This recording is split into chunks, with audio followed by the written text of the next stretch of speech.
পশ্চিমবাংলায় সিপিআইএম চিরকালই অন্যায় করেই টিকে থেকেছে, আগুন লাগিয়ে টিকে থেকেছে, ধর্ষণ করেই টিকে থেকেছে। তাদের ইতিহাসগুলো দেখুন, তাদের সে অভ্যাস যায়নি। তারা আবার বাংলাকে অশান্ত করতে চাইছে। আর এবারে পরিষ্কারভাবে ভারতীয় জনতা পার্টির সহযোগিতায়, কেন্দ্রীয় সরকারের যে দল, তাদের সহযোগিতাতে বাংলাকে অশান্ত করার চেষ্টা করছে। রাজনৈতিকভাবে পায়ের তলায় জমি হারিয়ে ভারতীয় জনতা পার্টি পশ্চিম বাংলাতে নিজেদের অস্তিত্ব টিকিয়ে রাখার জন্য, বজায় রাখার জন্য এই ধরনের ভুল ভ্রান্তি ছড়াচ্ছেন। আমরা সংবাদ মাধ্যমকে সম্মান করি গণতন্ত্রের চতুর্থ স্তম্ভ হিসেবে, এবং সংবাদ মাধ্যমের উপরে কোনো রকমের আক্রমণ, কোনো রকমের হামলাকে আমরা নিন্দা জানাই। এবং আমি নিশ্চিতভাবে বলতে পারি যে যারা এর সঙ্গে জড়িত, পুলিশ প্রশাসন তাদের বিরুদ্ধে যা যথাযথভাবে অ্যাকশন নেবে। আর যারা বলছে সামনে এসে যে আমরা তৃণমূল করি, সেই অঞ্চলে তৃণমূল সবসময় হারছে। আপনারা দেখলেন যে পরিসংখ্যান দিয়ে কীভাবে আপনাদেরকে বলা হলো যে সেখানে তৃণমূল কিন্তু জিততে পারছে না। তাহলে কারা সেখানে স্ট্রং? যারা জিতছে। সিপিএম চাইছে তাদের পায়ের তলায় রাজনৈতিক মাটি সরে গিয়ে একটু আঁকড়ে ধরতে, ভারতীয় জনতা পার্টির হাত ধরে তারা আবার অশান্তি লাগিয়ে সেই জায়গাগুলো শক্ত ঘাঁটি তৈরি করতে চেষ্টা করছে যেখানে তারা স্ট্রং। আমাদের সাংবাদিকদের উপর যারা আক্রমণ করেছেন, সামাদ মোল্লা এবং নিশিকান্ত বর, এই দুজনের নাম উঠে আসছে যারা তৃণমূল কংগ্রেস কর্মী বলে এলাকায় পরিচিত। আপনাদের কাছে যখন খবর এসেছে তখন নিশ্চয়ই পুলিশ প্রশাসনও এটা জানে, এবং তারা যথাযথ ব্যবস্থা দুষ্কৃতির বিরুদ্ধে যা নেওয়া উচিত সেটা নেবেন। কিন্তু আমাদের তো সর্বস্তরের সবার নাম জানা সম্ভব না। আপনাদের কাছে যখন এসছে সেটা নিশ্চয়ই পুলিশ প্রশাসনের কাছেও এসছে। 100 দিনের কাজের যে তদন্ত করছে তাতে এক পঞ্চায়েত আধিকারিককে ডেকে পাঠিয়েছিল, তার আইনজীবী বলছেন যে যখন দুর্নীতি চলছিল বারবার পুলিশের কাছে জানানো হয়েছে কিন্তু কোনো পদক্ষেপ করা হয়নি। দেখুন, আপনি কার কথা বলছেন জানি না, এটা নিয়ে তো এখন বিস্তর আলোচনা হয়েছে, এবং আমরা জানি যে যে টাকাটা কেন্দ্রের দেওয়া উচিত ছিল সেই টাকাটা কেন্দ্র দেয়নি, এবং 335 বার 34 বার কেন্দ্রের টিম এসছে, সব রকম ইউসি তারা নিয়েছে, তারা সব জায়গায় ঘুরে ঘুরে দেখেছে, কিন্তু শেষে যখন দেখলো রাজনৈতিকভাবে ভীষণভাবে পিছিয়ে যাচ্ছে পশ্চিমবাংলার ভারতীয় জনতা পার্টি, তখন এক একটা অজুহাত দিয়ে তারা পায়ের তলায় রাজনৈতিক জমি ফিরে পাওয়ার মরিয়া চেষ্টা করছে। আর একটা বিষয় হচ্ছে আপনারা ওই ক্যাগ রিপোর্টটাকে বলছিলেন, মানে রাজনৈতিক প্রচারের হাতিয়ার করছিলেন যে ওটা ভুল রিপোর্ট আগে থেকে আছে। আজকে চিফ সেক্রেটারি বলছেন যে ভুল রিপোর্ট এটা সরকার মনে করে না, এবং ওটা 2022, 2021 এই সমস্ত ইস্যু জমা দেওয়া হয়েছে, ইউসি জমা দেওয়া হয়েছে, মানে ওটা যে ভুল রিপোর্ট এটা সরকার মনে করে না। প্রেস কনফারেন্স করে বলছে। আমরাও কখনো বলিনি ওটা ভুল রিপোর্ট। আমরা বলছি যেটা 2002 থেকে শুরু হয়েছে তার দায় তো এই সরকার নিতে পারে না। আর এখানে যে 334 বার সেন্ট্রাল টিম বিভিন্ন দপ্তরে এসেছে, এবং বিভিন্ন দপ্তরে আমাদের কাছে নথিভুক্ত রয়েছে যে ইউটিলাইজেশন সার্টিফিকেট সেখানে দেওয়া হয়েছে। কেন্দ্রীয় সরকারের অর্থ কোনো কাজে পেতে গেলে তার ইউটিলাইজেশন সার্টিফিকেট আগের টাকাটার না পৌঁছলে পরের টাকাটা তারা ছাড়ে না, এটা আমরা জানি। এবং এই যে 2023 বা 22 বা 21 এইভাবে আলাদা করে যদি তারা বলেন, তখন সেটা কিন্তু আমরা বলবো যে আমরা দেখছি এবং আমরা পাঠিয়েছি। কিন্তু আমরা কোনটা ভুল বলেছি? যে 2002-এ ক্ষমতায় ছিল না সেটাকে আপনি টেনে নিয়ে এসে 2023-এ বলছেন কেন? আর যদি মনে করে থাকেন যে ইউসি দেওয়া হয়নি, পরের টাকাটা ছাড়লেন কেন?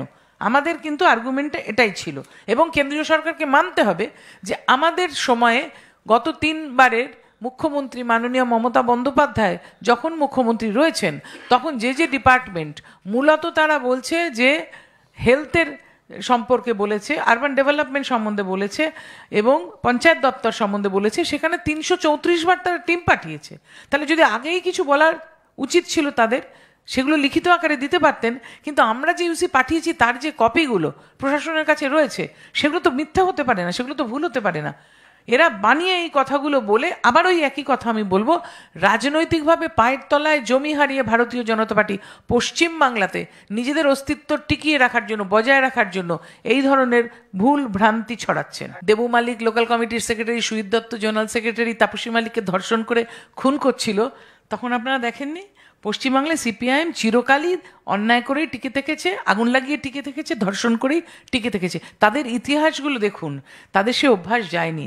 তারা আবার বাংলাকে অশান্ত করতে চাইছে।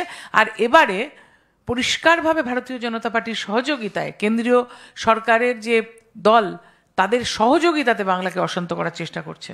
আমরা সংবাদ মাধ্যমকে সম্মান করি গণতন্ত্রের চতুর্থ স্তম্ভ হিসেবে, এবং সংবাদ মাধ্যমের উপরে কোনো রকমের আক্রমণ, কোনো রকমের হামলাকে আমরা নিন্দা জানাই।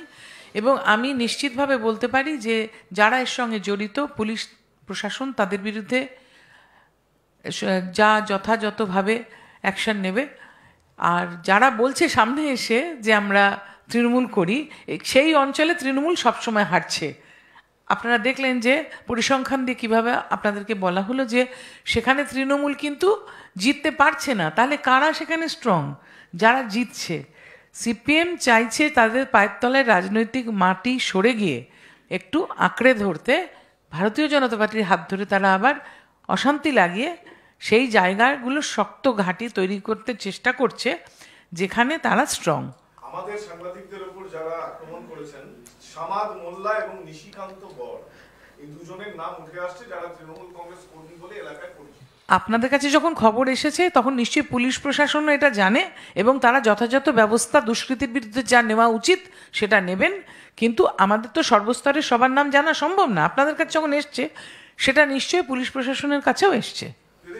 100 দিনের কাজের যে তদন্ত করছে তাতে এক পঞ্চায়েত আধিকারিককে ডেকে পাঠিয়েছিল, তার আইনজীবী বলছেন যে যখন দুর্নীতি চলছিল বারবার পুলিশের কাছে জানানো হয়েছে কিন্তু কোনো পদক্ষেপ করা হয়নি। দেখুন, আপনি কার কথা বলছেন জানি না, এটা নিয়ে তো এখন বিস্তর আলোচনা হয়েছে এবং আমরা জানি যে যে টাকাটা কেন্দ্রের দেওয়া উচিত ছিল সেই টাকাটা কেন্দ্র দেয়নি এবং 335 বার 34 বার কেন্দ্রের টিম এসছে, সব রকম ইউসি তারা নিয়েছে, তারা সব জায়গায় ঘুরে ঘুরে দেখেছে, কিন্তু শেষে যখন দেখলো রাজনৈতিকভাবে ভীষণভাবে পিছিয়ে যাচ্ছে পশ্চিমবাংলার ভারতীয় জনতা পার্টি, তখন এক একটা অজুহাত দিয়ে তারা পায়ের তলায় রাজনৈতিক জমি ফিরে পাওয়ার মরিয়া চেষ্টা করছে। আর একটা বিষয় হচ্ছে আপনারা ওই ক্যাগ রিপোর্টটাকে বলছিলেন, মানে রাজনৈতিক প্রচারের হাতিয়ার করছিলেন যে ওটা ভুল রিপোর্ট আগে থেকে আছে। আজকে চিফ সেক্রেটারি বলছেন যে ভুল রিপোর্ট এটা সরকার মনে করে না এবং ওটা 2022, 2021 এই সমস্ত ইস্যু জমা দেওয়া হয়েছে, ইউসি জমা দেওয়া হয়েছে, মানে ওটা যে ভুল রিপোর্ট এটা সরকার মনে করে না, যে প্রেস কনফারেন্স করে বলছে। আমরাও কখনো বলিনি ওটা ভুল রিপোর্ট। আমরা বলছি যেটা 2002 থেকে শুরু হয়েছে তার দায় তো এই সরকার নিতে পারে না। আর এখানে যে 334 বার সেন্ট্রাল টিম বিভিন্ন দপ্তরে এসেছে এবং বিভিন্ন দপ্তরে আমাদের কাছে নথিভুক্ত রয়েছে যে ইউটিলাইজেশন সার্টিফিকেট সেখানে দেওয়া হয়েছে। কেন্দ্রীয় সরকারের অর্থ কোনো কাজে পেতে গেলে তার ইউটিলাইজেশন সার্টিফিকেট আগের টাকাটার না পৌঁছলে পরের টাকাটা তারা ছাড়ে না, এটা আমরা জানি। এবং এই যে 2023 বা 22 বা 21 এইভাবে আলাদা করে যদি তারা বলেন তখন সেটা কিন্তু আমরা বলবো যে আমরা দেখছি এবং আমরা পাঠিয়েছি। কিন্তু আমরা কোনটা ভুল বলেছি? যে 2002-এ ক্ষমতায় ছিল না সেটাকে আপনি টেনে নিয়ে এসে 2023-এ বলছেন কেন? আর যদি মনে করে থাকেন যে ইউসি দেওয়া হয়নি, পরের টাকাটা ছাড়লেন কেন?